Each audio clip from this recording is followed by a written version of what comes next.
দিদি, মা তো এই রাস্তা থেকে যেতে না বলেছিল। বলেছিল এখানে এই বাড়ি ডাইনির বাড়ি, এখানে কখনো না আসতে। তুমি তো শুনলে না। আরে কিছু হবে না, ভয় পাস না তো এত। ডাইনি কি করবে আমাদের? এখানে কোনো ডাইনি নেই। তো চল তো, আমরা যাই।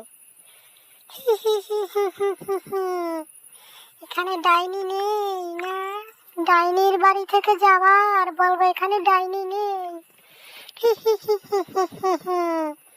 এখন তোদের কি হাল করি দেখ, তোরা বুঝতে পারো নাই ডাইনির বাড়ির সামনে থেকে যাওয়ার পরিণাম।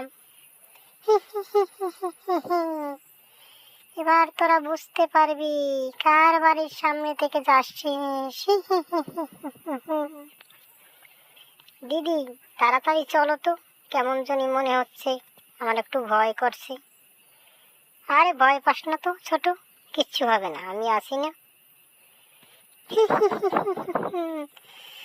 ভয় করছে, এখনই ভয় করছে, এরপরে কি হয় তা দেখো।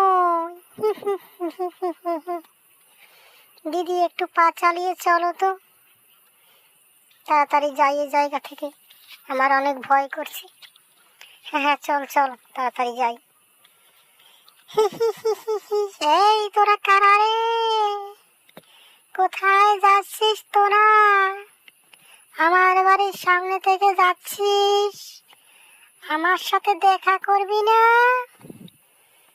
দিদি, ওই যে ডাইনি ডাকতে আছে, তাড়াতাড়ি চলো, তাড়াতাড়ি চলো।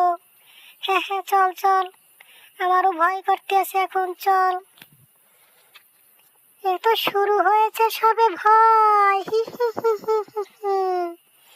এরপরে কি হয় তা দেখো।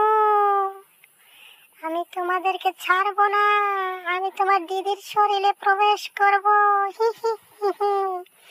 এরপর তোদের সবার ঘাড় মটকাবো, এই যে ওর শরীরে প্রবেশ করলাম। চল তো বোন, বাড়িতে চল। এবার গিয়ে কি করি তা দেখ, চল তো। আমার কেমন জানি শরীর ছমছম